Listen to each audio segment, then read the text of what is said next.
quick background is, and you might agree or disagree, that Ireland had 4 types of institutions where people were kept for being various forms of different or unacceptable in society.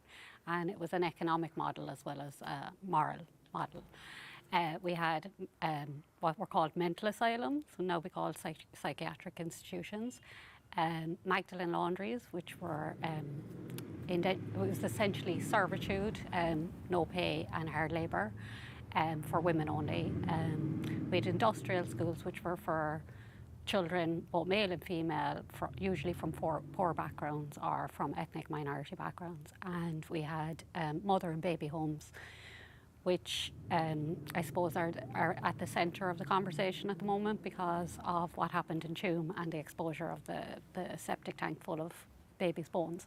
So a mother and baby home was an institution where unmarried, usually unmarried pregnant women were sent to hide their pregnancy from society and have the child adopted or sent to an industrial school. So that's my quick intro to it, but I think it'll work better if you tell people how your family came to be caught up in the institutional net. Okay, well, first of all, I'm delighted we're on the Mother Jones Festival because it's about history, it's about the narrative of the history. I'll give you a brief overview. My mother's family were mountain stage. My grandfather was a tinsmith. I'm a member of the travelling community. And my mother, along with her sisters and brothers, all but one were court-ordered into the institutions. Now, my grandfather was out working on the farm that day, and so was my grandmother picking potatoes.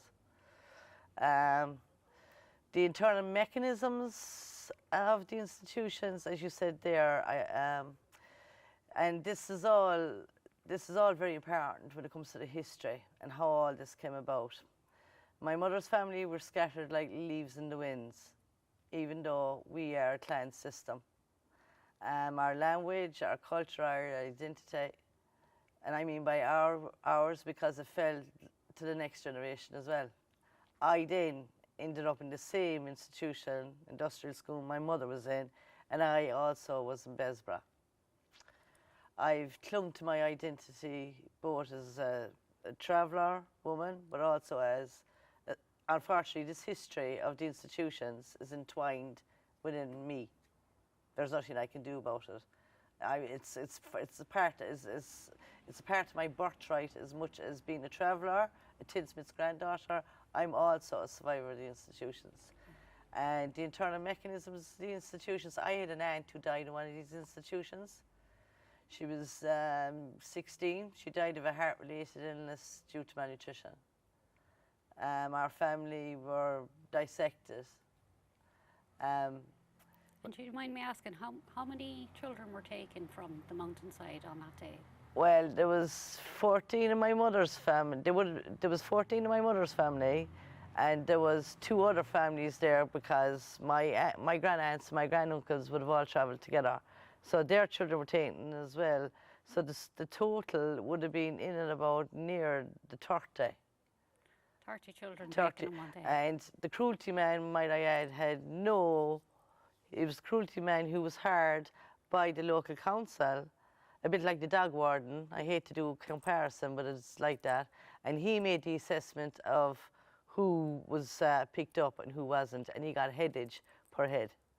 So that our destinies were forever changed. And I'd like to add, the Irish state has apologised for the industrial schools through the Ryan Commission, for the Magdalene laundries, and in this year they've apologised for the mother and baby homes, and rightly so, because the state and the church were entwined. We have a very unique constitution in Ireland where it's actually enshrined around the Catholic Church. It's theology. We live in a theocracy. Yeah. And speaking of that, actually, so I think this happened, this first trip of the cruelty man, who would have been an Irish Society for Prevention of Cruelty to Children officer, paid by the state, but he was financially incentivised to take as many children as possible because he got paid per child. Correct. So what would be the argument for taking the Coffey and the other clan children off the mountainside? In the 1940s, maybe TB or something like that? No, because, and I have my mother's records. Vagrancy. Okay. Vagrancy was on the record. So basically they were up a mountain stage on the side of the road. The camp would have been closed off. The older children would have been looking after the younger children. That time, you got to remember in Ireland as well, you had to pay to go to secondary school. So any of the older travelling children on that camp would have never been able to access second level education. They would have been manual workers when they got to a certain age. So when they were on the road, they would have been manual workers, tinsmiths, blacksmiths, things like that. My grandfather was a tinsmith. Vagrancy is a very, very vague term, but it sounds like the condition of being someone who lives a nomadic life, as in, so you were targeted for your ethnicity. Basically, And yeah, for your way of itinerant. Like, I did a comparison between my mother's records and mine. Yeah. And they could, like the same thing, the colour of our eyes, how long our nose was, how tall we were, what colour hair we had. So like that was that's on my record and that's on my mother's record. Like, because identically, they said small nose, petite nose. So eugenics, basically the practice of eugenics of stereotyping people along Yeah, racial well, lines. when you were in these institutions, and that's why I speak out about the narrative, Yeah. with all due respect, it's well and good to be speaking about history from an academic sense. I respect that. I work alongside you, you are an academic, and I have nothing but respect for you. But you listen also about the collective memory. And I know the internal mechanisms of all these institutions, because sadly, I was in a mother and baby home, I was in an industrial school, I was not in a laundry. I know plenty who were in laundries. My mother was in the industrial schools. My mother was in also in the mental asylum. And to be honest about it, when we talk, we have to, and I've always said it, through the arts and through the likes of these festivals, we have the narrative of this history, the true perception of this history and how it came about. And if we're going to leave any kind of legacy behind us, it's through the arts. Because I know the internal mechanisms. I know about the day room, about the dormitories, about the yard, about rosary time, about the locking down of the kitchen at a certain time. I know about the nursery. That's part, like I said earlier in the talking to you, that's part of my history. As much as making paper roses and making a hawking basket is part of my history. And I proudly own both histories. Well, this is why I try not to be like the other academics, because I'm under no illusion that you know far more about the institutions than I know. Like, you lived it, it's your lived experience, whereas I can only experience it either through people like you or through books.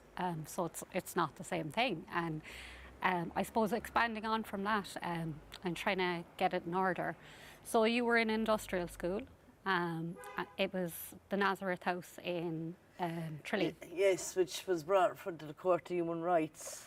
The head nun that was there, it was brought in front of the court. And I have it in my records as well about the abuse I suffered within the institution. Yeah. So, but what's most importantly here is that you have an academic and a female traveller survivor. And I think we need to bring to the forefront how we worked together to collect the evidence regarding Besbra. Yeah. Because, and I tell you why, because Besbra has not alone empowered a lot of marginalised women, but it also brought to the forefront of how a framework could be created to work alongside a survivor. Yeah. Well, I was struck by a few things myself when the commission, we had a commission of investigation into mother and baby homes. It's the lowest form of inquiry or tribunal that we can have in Ireland. So like a tribunal, like the Mahon Tribunal or Moriarty Tribunal is the highest form, and it's more legally robust. A commission of inquiry is kind of lower end of the scale, and I think that was, to be honest, a lot of the problems with it, because it limited how much truth the judges could actually find out in the first place. But one thing that came up, and I suppose how we came together, is the fifth interim report couldn't find the missing 900 babies of Besborough, where their bodies were buried in the Besborough estate. The minister at the time said that she was shocked that Minister Saponi, correct, that she was shocked that they couldn't be found, and you and I had met before, but you asked me to meet you again to have a conversation. I'll let you tell people about that there in a second. But that's how I decided to join in and bring my, I suppose, academic and research skills into the mix. Into the mix, yeah. But, and I suppose people need to know this about me, I was very anxious about getting involved, because for me the worst thing I could do would be to step on your wishes or your dreams or your truth, frankly. So for me it was actually great, because when I'd done these things before, I was trying to do the right thing by survivors. But when I did it with you and Anne, it was, you tell me what you wanted. Well, and that was great, because it was like, I didn't have to spend nights awake wondering what you wanted. You just told me. Well, to be fair too, Maureen, and look, that's why I said it's so important. Look, Mother Jones, and I've read a fair bit about her. I was a fan. I'm biased, I'm sorry, I am. She's a hero. She is, yeah. And when she fought for minors, and she fought for people that were marginalised, that were working in conditions that nobody should be working in, and you know, she fought for the underdog. And the thing was that we were the underdogs until you and I met and spoke. And I mean by we, I know Garmin for several years, and you know that I have permission to speak about Anne. I know Garmin for years, went to commemoratives in Besborough, and though her child had died, was born in Besborough and died in Besborough, there was a void there. There was a void there because she didn't know where her baby was buried. She didn't know and nobody reached out to help her. I mean, advise her or anything else. And that's why when I got you to speak with Anne, I gave you an informed choice. And that's what, you know, something, when you know your rights, and a lot of people take for granted knowing your rights and knowing about it when you're educated. But remember, we were marginalised women. We were never educated. We weren't told about our rights. We knew nothing about autonomy. I've only learnt it later in life. And I've learnt it through reading various literature regarding Mother Jones and many more women like her out there that fought for women. So we get back to Besborough and the map, because that's very important regarding the history. So it is. But I suppose just in the point you were making there, I was very struck by how apologetic Anne was. Yeah. So Anne had been looking for her baby's burial place for 50 years, and she was extremely apologetic, and she still is. She's coming out of it, and you know, she's been more confident about how she's the mother and it's her wishes that matter. But I suppose that's part of the system too. It had a way of beating people down, and the nuns had a way of really ensuring women's silence. And I always remember you saying in another interview, they didn't bank on us coming out. I'm very struck by that, because once we started our campaign, I mean, every other day was an adventure, and they didn't bank on you coming out. And it was almost a frenzy of how will we deal with them. Yeah. And how are we going to manage this? Because we can't have these women speak it out. And the day that I'm talking about is beyond the nuns, and it's beyond the state, and it leaks into Irish society, and it leaks into families who are connected to the institutions and things like that, and people's own biases about mothers. And that was the thing I was always struck by in this, the misogyny. The extreme misogyny towards women who were in mother and baby homes, particularly if they had to go to a mother and baby home more than once. So I've heard phrases like, and sorry, but we need to say it for the record, but I've heard phrases like, I could understand a girl getting pregnant once, but I don't understand those women who did it more than once. Or how could I forgive someone who's done this twice or 3 times? And when I got to know the women and talk to the stories, I'm very struck by how many of the women who I've met through you were not repeat offenders, as the nun calls them, but were repeatedly offended against. So there's a lot of abuse there, there's a lot of mistreatment, and there's a lot of victim blaming and nobody listening. So it's extraordinary, absolutely extraordinary, that you found the courage to speak to anybody. And when I learned that you'd been speaking to lots of people and nobody was helping, and not only were people not helping, but they were also treating you like you were less than, that really fired up the feminist in me. And maybe the spirit of Mother Jones reached out, I don't know, but I was like, right, I'm not having this. And that's why when I stood on the landscape of Besborough, that desolate landscape with yourself and Anne pleaded for help, I was ashamed of myself. I was like, how could I not help these people? How could I not? But that's... Because your courage, not because of pity, but because of your courage. And we work shoulder to shoulder. And this is about equality, because the history was, excuse the expression, but the history of all of this was dying in front of our eyes. I mean us, the survivors, we're dying. Yeah. And then what actually happened was that we were being overrun by people who were constantly telling us what was best for us. Or we know the institutions, we know what happened in there. No, you don't. No, you don't. And the thing is when realistically, that's so important when you see, I've had to bury several survivors over the last 5 years. And it's another part of the history is dying, because the collective memory dies with them, unless we save it. When it came to Besborough, we knew the children had died in Besborough. You yourself had checked every graveyard in Cork City and the surrounding area. We did FOIs, we checked the debt records, we did everything that was expected of us. Also, the women themselves, when survivors talk about conditions in the institution, it's not difficult to believe the debt rate if the nuns were proactively causing neglect to death, mistreatment to death, you know, separating mothers from their children so they couldn't get the care they needed. Because we all know that a tiny infant needs a significant amount of care. You know, that's everyone's fear when they have a newborn is, what if I break it? But that care wasn't, you weren't permitted, you weren't allowed to give that level of care in the first place. That was stated in the Commission of Inquiry. So anything we're saying here, you can Google it anywhere and find the findings of the Commission of Inquiry into Mother and Baby. I'd rather say institutions, but they said homes. They weren't a spa, believe me, or, you know, a retreat. You know, and by the way, the health board paid for me. I was referred by a social worker to Besborough. The health board paid for me, again, headage. Yeah. So I was a bit like, you know, cattle.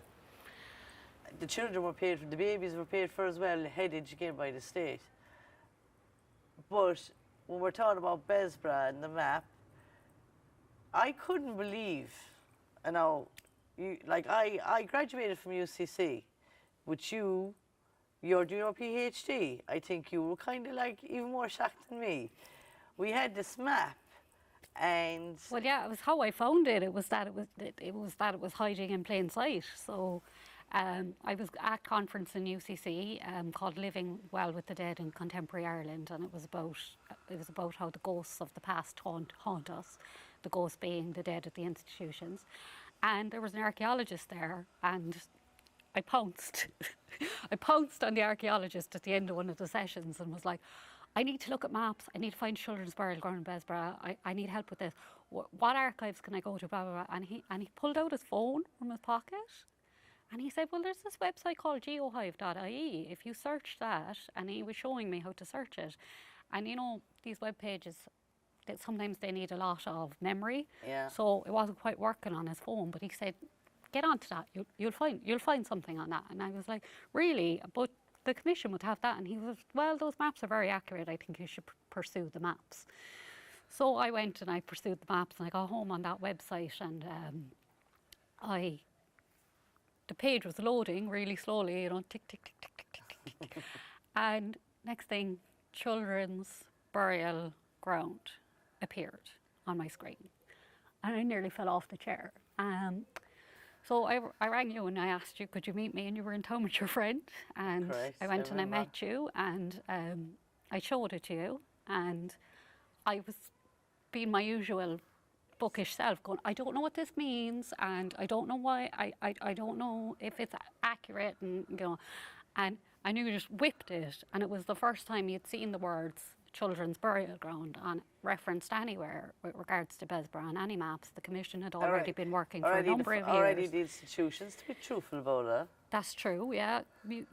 Yeah, okay. And then we were pursuing this, and it located the children's burial ground to the southwest of the Castle Folly. So the Castle Folly is like a fake castle which was on the landscape of Besborough from when it was a posh country house. And we were looking around there, and we were asking questions, and we were pursuing things. And in the meantime, I had applied for pro bono legal assistance. So we got the train to Dublin, met our legal team, two of us rattled with nerves, meeting our legal team, who were wonderful. And I think what I was struck by most is that from the very beginning, we were the clients telling them what to do. Correct. It wasn't them saying, this is what you need, this is what justice means. It was very much the other way around. It was, what can we do? And just to give a mention, David Dodd, Caleb Varley, Stephen Carwin. Without them, yeah. as well as yourself, myself, and others, that map was very significant, and again, empowering people. Because I remember when you handed me that map, I told you that I was going to ring every mother that was in my network that was affected by Besborough and who had a child that had died and was buried in the Besborough ground. And maybe my usual dirty self, I wanted to confirm it, and I wanted to put the brakes on you, and you explained to me it doesn't have to be 100% correct. They need to know every step of the way, and I understood then. It's about informed consent. Yeah. And it's also the fact being that if you remember later on, we had a mother then that never saw the map, but walked around Besborough and was able to stand on a spot and remember a burial. Yeah. Because remember, we were collecting the testimonies, because remember, we had the map evidence now, then we had to get the testimonies from the mothers, because in Ireland... That came with the second, more accurate map. So we went on that meeting, we got our lawyers involved. They said they'd help us. They were doing a submission to the Commission. They'd help us with Ordnance Survey Ireland, the mapping experts in Ireland. And I was emailing Ordnance Survey Ireland about their maps and their archival maps, and just full on stalk. Like, just every day I get up 9 o'clock in the morning, hi, it's me again, have you found the map? And at one point I had a phone call from one of the officials in Ordnance Survey Ireland, and they told me, in a nice way now, that I'd created a big commotion and furore in the building, and there was people looking. So it was a treasure hunt at that point, and kept at them. But it was our barrister who got the phone call to come over to Ordnance Survey Ireland offices to view a original map drawing. And the original map drawing situated the children's burial ground northwest of the Folly. We had been looking southeast, and it's situated in the northwest. But that man, who was an expert in mapping, sat down with our barrister and explained it to him. And then we were summoned again to Dublin, and you were on a very rare holiday. That's right. I got the train to Dublin with me nerves at me as usual, and sat down in a cafe next to the law library with the two barristers when they explained the map the new map evidence, the accurate drawing from December of 1949 and January of 1950, how the men were on the ground and they drew it there, and that they would have had to, the nun would have had to sign over approval for everything that was marked on the map and all that kind of stuff. You see, that was the historical significance in this, because you see, the map maker, he was one of the finest map makers. And he was military as well. He was army. They were all army, and he's described as a meticulous man. And this is where archive is so important from a historical point of view, because we come back nearly 50 years later and chase the map. Yeah. And that, from a historical point of view, was very important. It was there, but also that it changed the course of this history. Because up to that point, we had people telling us, we had, and you know it, we had very derogative comments. Oh, you don't know what you're talking about. There's no children buried there. I think the most polite one was that we were well-meaning but misguided.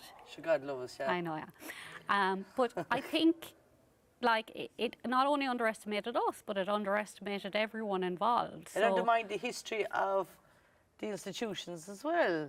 Yeah.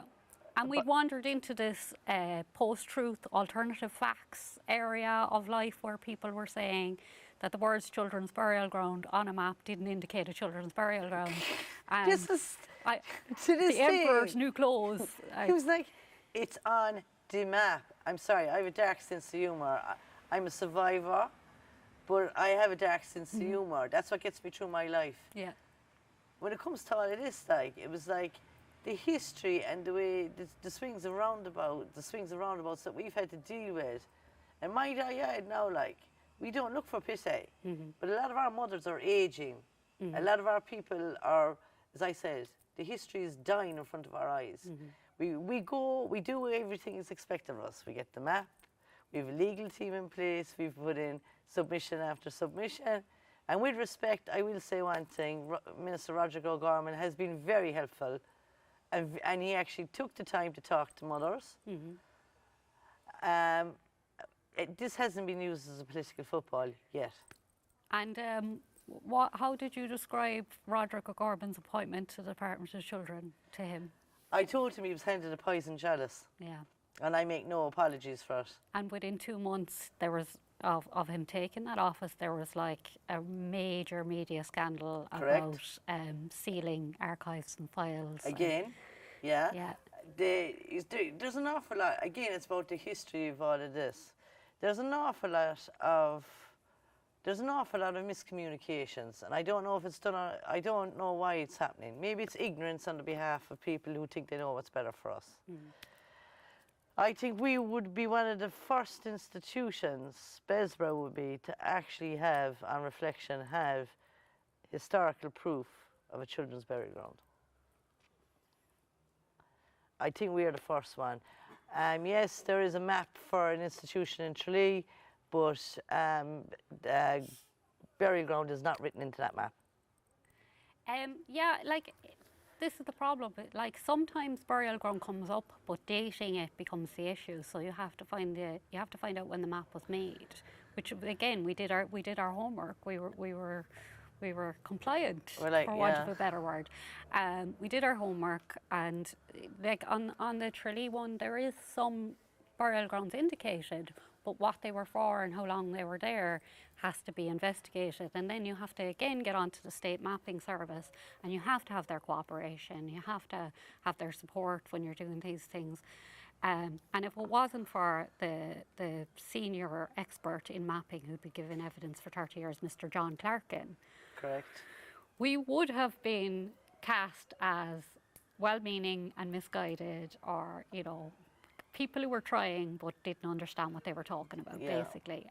But to bring the story on, after we put in after our barristers drafted the submission to the Commission of Investigation, including the map evidence, we were awaiting the Commission's final report, and we were also dealing with a planning application at Besborough where 4 apartment blocks were to be built on the site, and two of those blocks, but one in particular, was going to be on top of the area which we now knew to be the children's burial ground. And we got an oral hearing, and I do recall, again, a lot of people coming to advise me at different times to tell me that we weren't going to win. That's the main thing I remember about this journey, is we weren't going to win. No encouragement, like. Active discouragement. You're wasting your time, and, you know, that kind of stuff. But we won an oral hearing. Our barrister predicted it might take half a day. The other side's barrister ensured it took the 3 full days allocated to it. I remember it, it was very stressful. I live tweeted it, because you're not allowed, like, sort of live record or no, but I remember you tweeting to inform other survivors. So I live tweeted it, and it was like, it was like having a 3-day exam. I was stressed out of my head the whole time. I thought our barrister was exceptional in that he just let things play out. The inspector who ran the hearing, a woman, God, I've forgotten her name. She was brilliant. She was absolutely fabulous anyway. She really kept control of proceedings. And what ultimately came out of that is our evidence was believed. Yeah, we actually won. Won is the wrong word. Our board Plananta, and for people who don't know what that is, like it's the highest office in the country regarding planning. Yeah.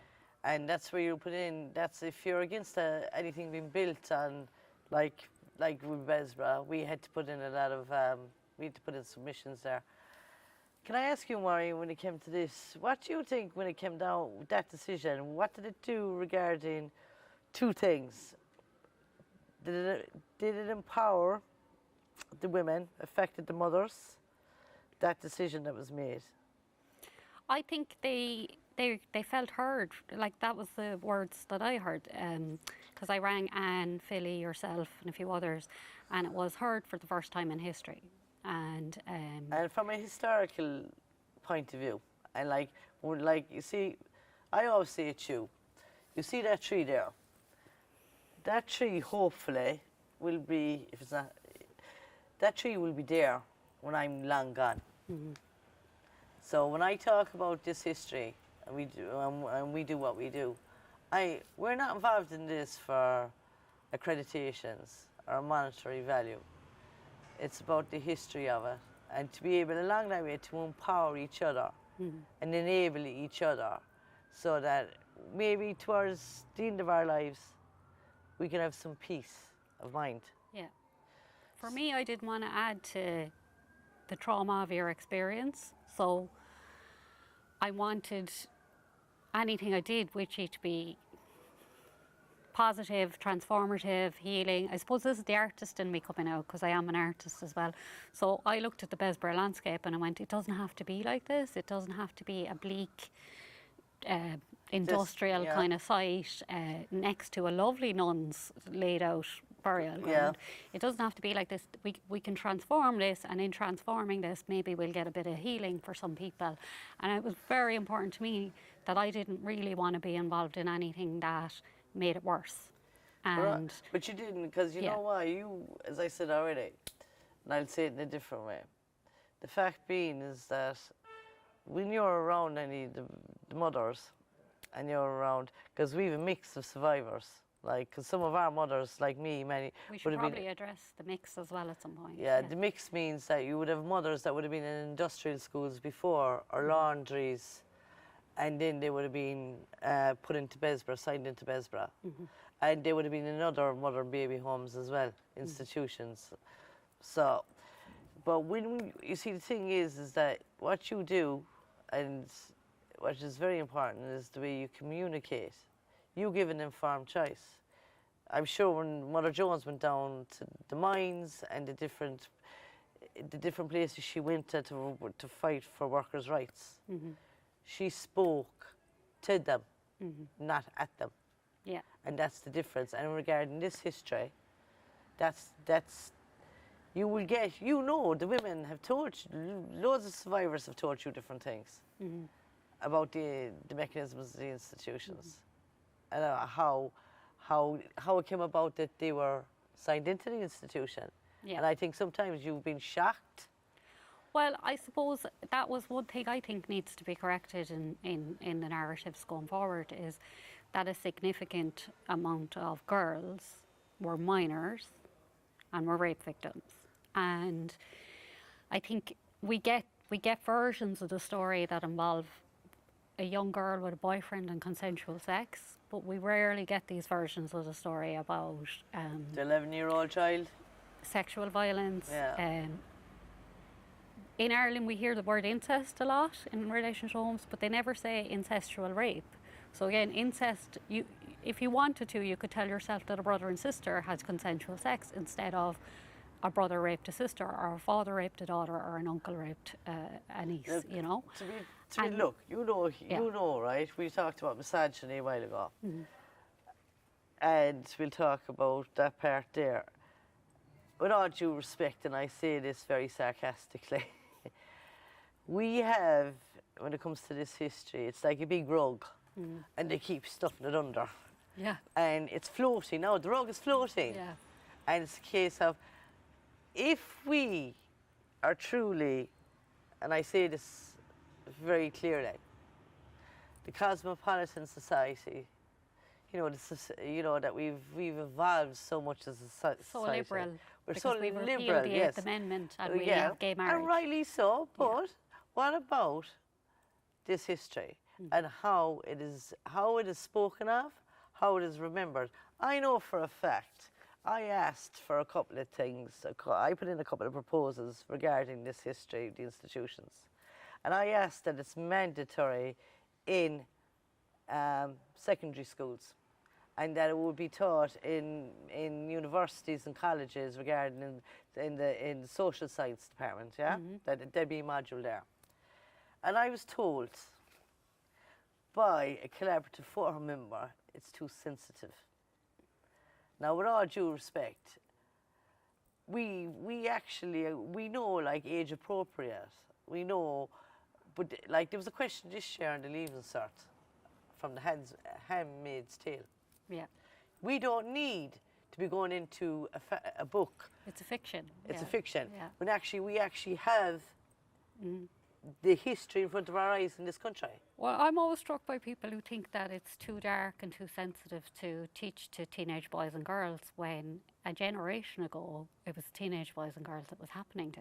Correct. And we're very near St. Vincent's Girls' Secondary School in Blackpool, which was a Magdalene Laundry. It's a Magdalene Laundry site. There are women who were institutionalised still living on that site. Correct.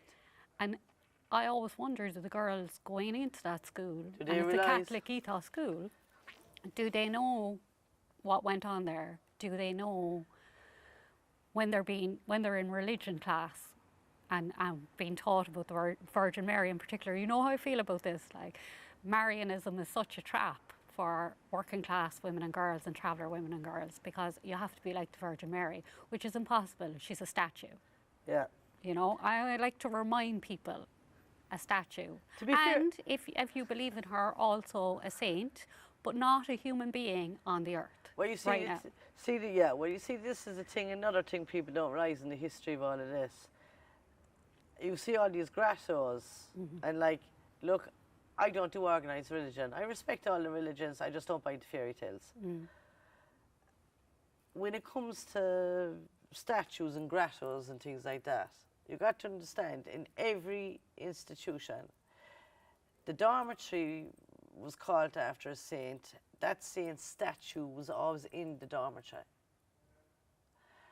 It's still, there's markers all over the city, all over a lot of cities in Ireland and towns in Ireland that are still, and I have an issue, the fact being is that if you see a statue there, and there's particular statues for particular things, Sacred Heart of their statue, the Presentation of their statue, the Mercy of their statue.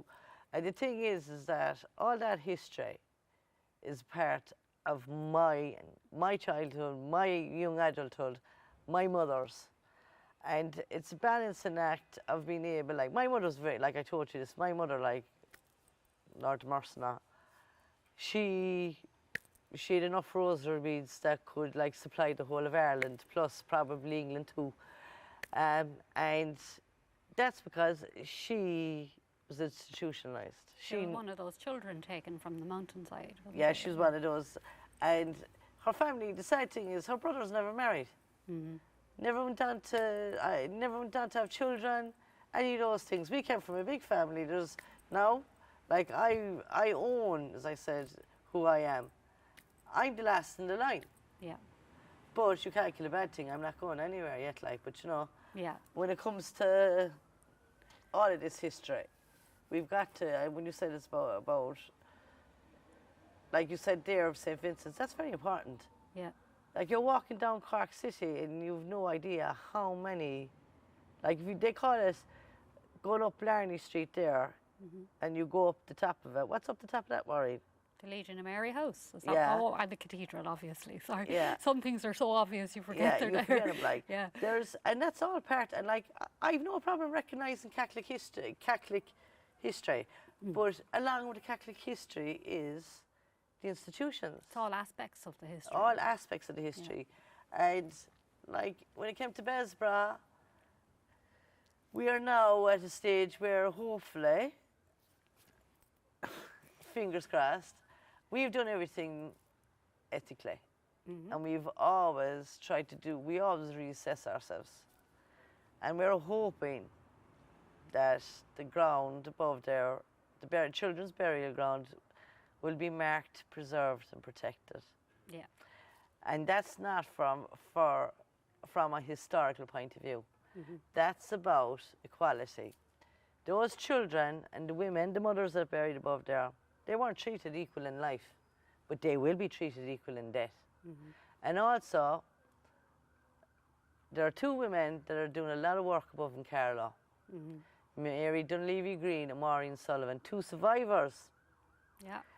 And because of what we've been doing, it's trickled down now where they've gone, and they are working towards getting an unmarked burial ground in Carlow. And they have a model. They have a model they can follow, like, and they can A call us framework. up and say, "I've hit a brick wall with this," and you know, We know the ways around. Yeah, now. we have no issue if anyone comes to us and they say to us about a burial ground. Yeah. We call it the knock list. Yeah. And we hand it on. But I think this discussion we're having today, it's not just about empowering or talking about social justice. I think it's not just about the history either. It's about acknowledging and being able to know that when we're long gone from this earth, that the narrative, and when it comes to the archive, we are the archive. I said it to you earlier on before we started recording this. Our archive is ours. And what I mean by the archive, general public mightn't understand that. We all, industrial schools, mothers from the mother and baby home, Magdalene Laundry, we can access our records. We have proof of everything that happened to us. The problem is that I'm very concerned, and you know why I'm concerned, that whoever holds the archive will hold the narrative. Yeah. And I know when I'm gone, I hope that you'll be a guardian of our archive, a guardian what we have done pertaining to Besbra and the history of Besbra, because we couldn't trust anyone else. No, I mean, the other thing is we reached out to people left, right and centre, and I do think that because it had gone on so long and other people had their own campaigns and different things had happened, I think we annoyed people. I think some people were annoyed by our success in the way we got the maps and won the oral hearing. And but did you not realise the day Besbra's mark preserved and protected? It's not a day of celebration, it's a day of mourning. It's not a competition, and it's certainly not. I mean, I suppose I shouldn't have even brought it up. I don't know if we should focus on those people, but what I will say is that going forward now, whether people, there has been recently a huge dialogue around excavation and the need to excavate the former mother and baby home sites. That narrative hasn't extended into the industrial school graves, the Magdalene Laundry graves, or the mental asylum graves. It's just the mother and baby home graves.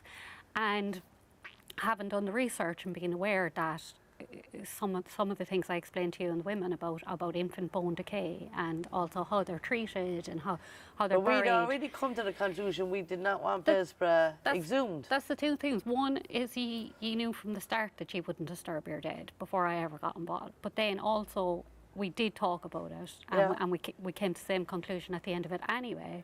But for those people who think that excavation is a value, we've been trying to deal with that for a while. And I suppose one of the points I made is that human remains are valuable in and of themselves. They're not just valuable because they're evidence.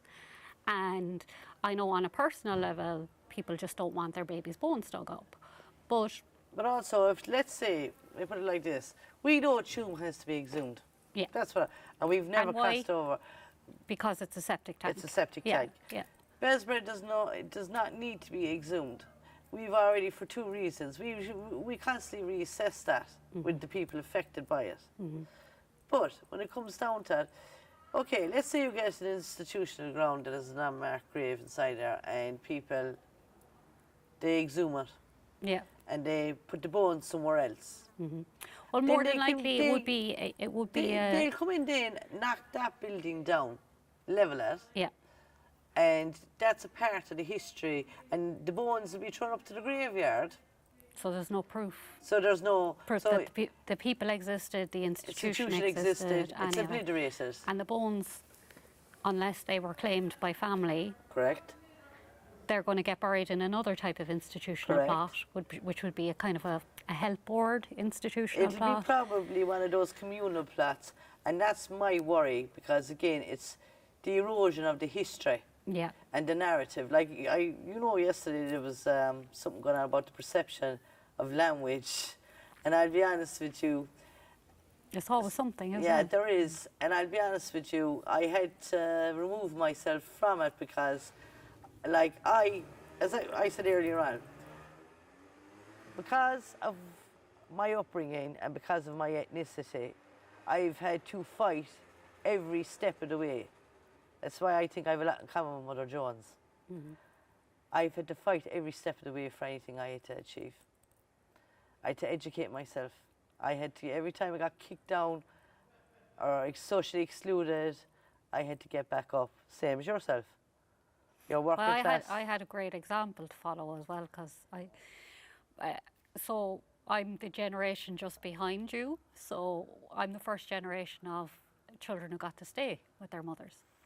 And while my mother was widowed, most of the other mothers in the community and occasional fathers were parenting alone. But we got to stay with them. So we got to see these people who were much maligned by society, who had very little money, raise us. They were absolute heroes. Like my community was a place that was run by women and well run by women. And where's your community? Mayfield, Cork City. Salt of the earth. But when it comes down to all it is, and that's what I'm saying, I have fought every step of the way to just be able to survive. And I said one day, and I'm so proud of Anna O'Gorman when she said the day of bowing is gone. We have an expectation of ourselves as working class women. I have an expectation of historians and anyone involved who decides to go up on a podium and speak on my behalf to get it right. Just get it right. And, consult me at least. Ask for my consent. Since I was a small child, my consent was taken from me. That's my concern about all of this, is that the perception of this history, the narrative, the language that is applied to it. I know, yes, there are feelings involved. I'm under no illusions, but feelings are not academic. Feelings are not historical. Some might agree with me, some might disagree with me. What I'm on about feelings is people getting emotional over things instead of looking at the facts and listening to the survivors. Maybe letting their emotions taint the process of truth-telling or analysing the situation. So, like, being so upset about what the nuns did at Bessborough and the ill treatment of babies to the extent that 900 died in a 70-year period,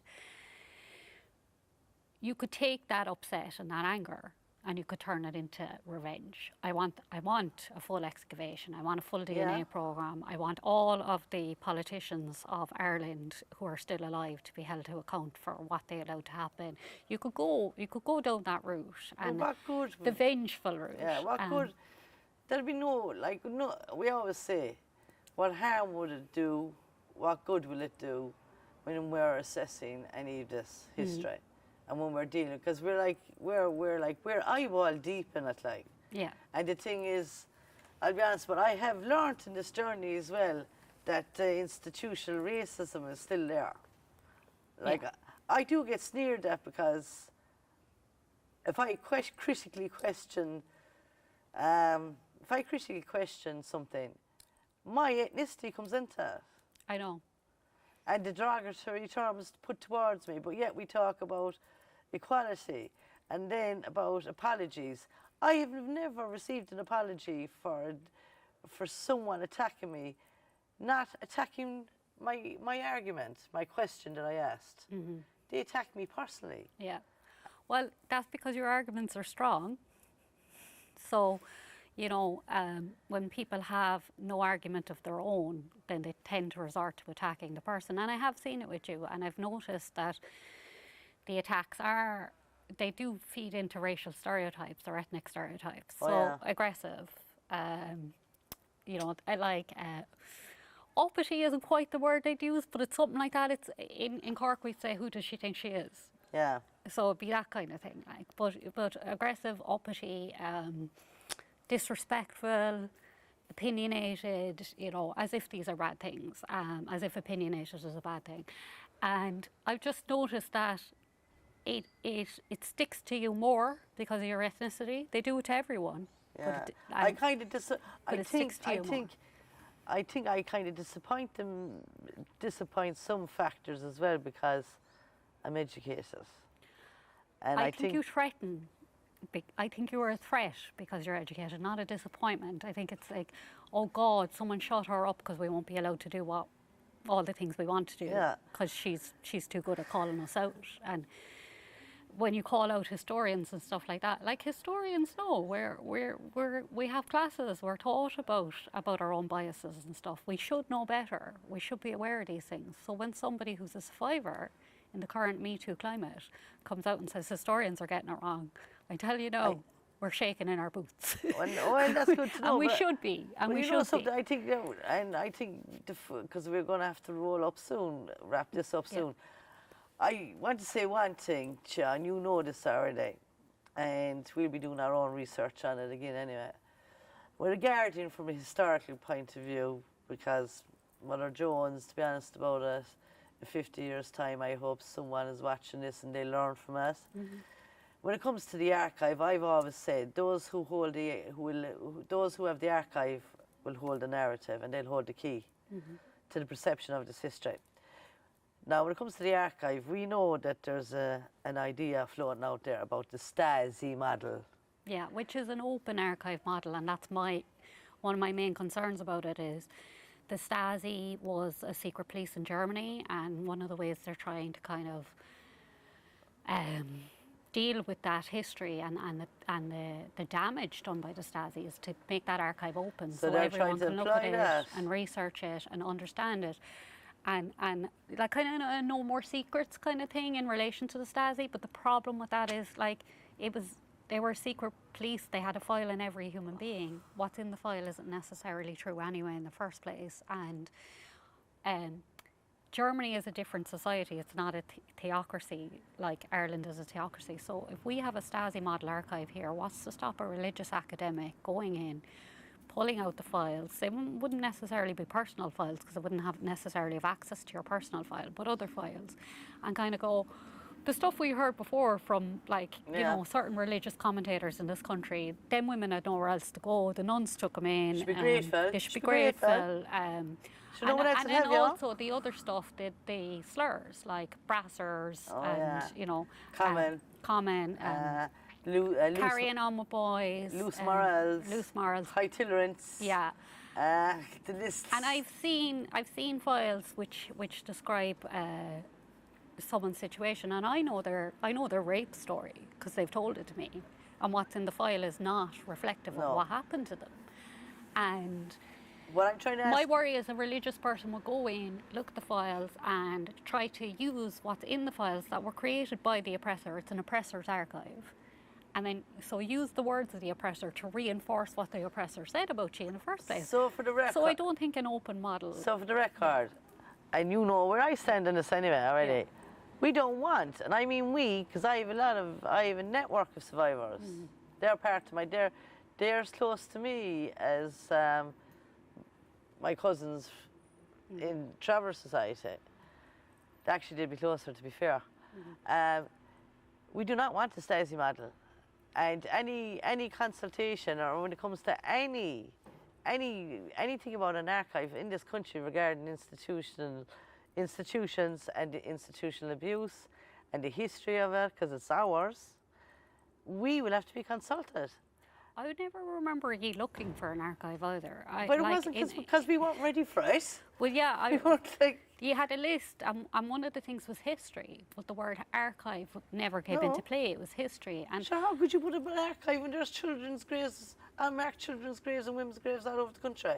yeah, It was like, it was like the wrong order. yeah. Yeah, and the other thing is, for an archive to be an educational tool to reach everyone, to reach people like you, to reach the girls like the girls you knew in the institutions, I would say, and this is where my art historian stuff comes in, it needs to be accessible and both to people with poor literacy, but also with poor mobility and other things like that. It needs to be universally accessible, but also something that can grab the attention of a school tour that's been brought in for an hour. Yeah. Because if it's an archive and it's just stacks and stacks of paper, I don't know how that's going to reach the teenage girls. I used to work in a museum, by the way. I had classes brought into me, and it's this wave of youthful energy just comes at you, and you're in the museum ready to give them a tour. And if you don't grab their attention, then there's too much to look at. They can look all around themselves at all the pictures and stuff like that. So I think exhibitions that have been curated with survivors to put across certain messages, so that when a person leaves after an hour, they've learned at least one thing, and the one thing they've learned is accurate. Correct. And that's what we're looking for, like, because the thing is that, as I said earlier on, this tree will be here when I'm long gone. This history will be here when I'm long gone. And the least we can do out of all the suffering and dysfunction and toxic abuse is that we actually safeguard future generations, but own our history as well. Own our history. Like, I'll be honest about it, I think now, if I can get the expression right that Mother Jones used to say, someone said to Mother Jones one time about, oh, you should be praying. And she says, no, she said, we can pray when we're dead. We'll fight now, like, you know? Fight like hell for the living. Well, fight like hell now for the living. And we've done a balance in this where we, as women, along this journey, have tried not just to get this history acknowledged, not just empower our community, survivor community, but also for future generations, so that this history never repeats itself again. I hope that we all learn from it. I've learned so much on this journey with you. Me too.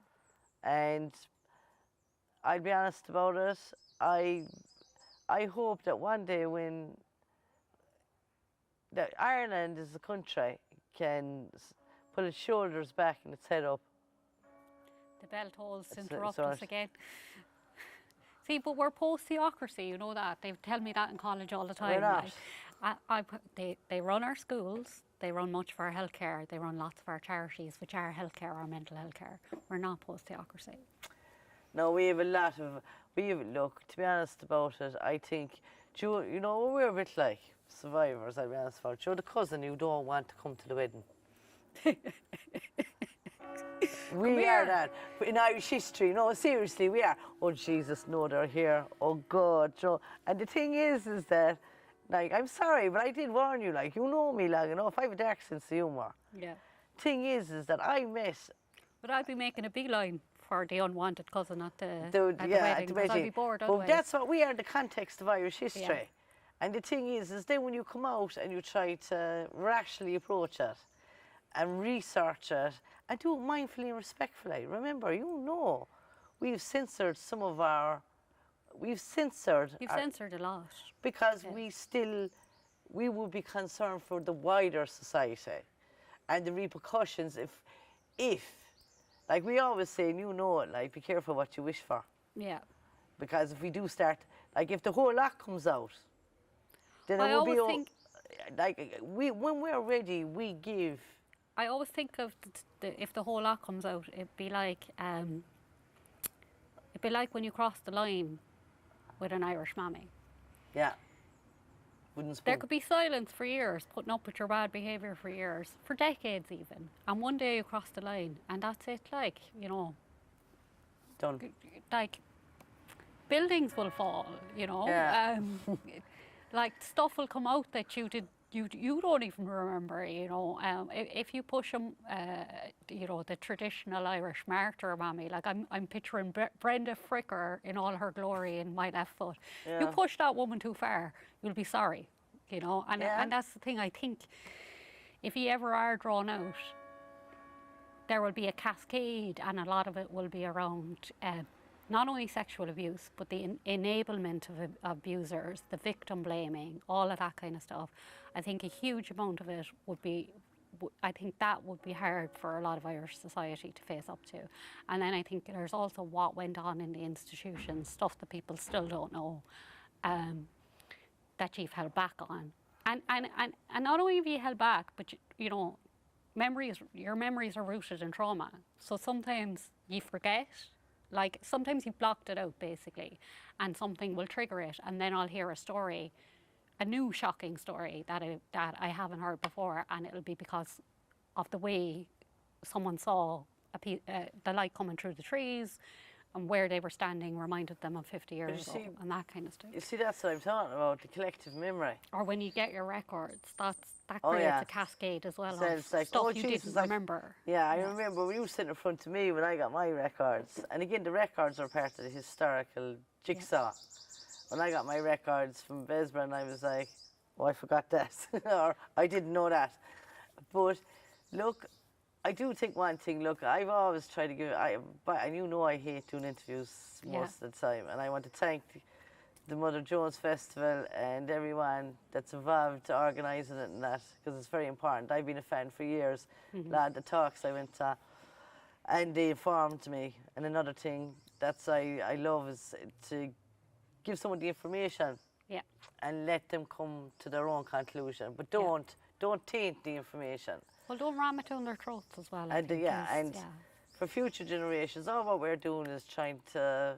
This started with a child called living in O'Gorman in Besbra, and her mother in O'Gorman, and it just happens that we are from the same class. We're marginalised women, and we are just trying to get the context of this history correct. But our primary objective was to get the babies, the children's ground, the children's burial ground in Besbra marked, preserved and protected. Yeah. That was our primary objective, and it still is. And it'll stand. I mean, it is coming as well, just to update people. It is coming. So it's in the Cork City Development Plan draft for the next 5 years that piece of ground will be zoned as protected. And you know, as you know, we've had many meetings with different government figures, and I do think it's coming. I can't say the deal is sealed, but I think it's coming down the line. And when it does come, that burial ground will in itself be a monument to everything that went on in Besbra. The fact that 900 children died there, the fact that 31 women died there. Some of them had spent their entire lives in servitude in Besbra after having a baby. We had one woman who did 60 years for having a baby. That's right, and she did 60 years in Besbra, but they also transferred girls from Besbra over to the Magdalen Laundry. Yeah. So like there was your civil liberties. Yeah, and actually that reminds me, you had no sex education, so you were sent out of the industrial schools with no sex education, told not to get pregnant, but not actually told how not to get pregnant. And there was no contraceptive in this country for a very long time either. But also, you were conditioned by the schooling, so you didn't actually have a lot of interest in sex anyway. So this is where all to be honest, like, look, I'll be this is honest all about- where all the rapes came from again, like, you look, know. I'm going to be honest about it. There was a lot of the Magdalens, and they weren't even mothers. Yeah, there was And the that, thing is and that- virgins at that. Yeah, and I'll straight be from honest the about it, they industrial were school. very childlike. So, like, I know a lot of Magdalens, and like, and even from back in the day, they were very childlike. And what I mean by that is that, like, and if anyone who's watching this wants to check it out, if you Google in Besbra, it's the 1920. It started in operation, Maureen. 1922, yeah. 1922. Besbra. Foundation of the Irish Free Yeah, State. Exactly. If you want to Google anything about the Magdalen laundries, and you'll see, and the industrial schools, as I said, there was apologies given by the Irish state about the treatment of anyone that went through those institutional gates. But we've a duty both to the living and to the dead, because those that didn't make it out the gate, they have to be acknowledged. And though they weren't treated equal in life, they will be treated equal and acknowledged in death, because we have another choice. If we don't acknowledge them, we don't acknowledge what happened. Yeah, absolutely. It's a good one to end on, I think. Thank you.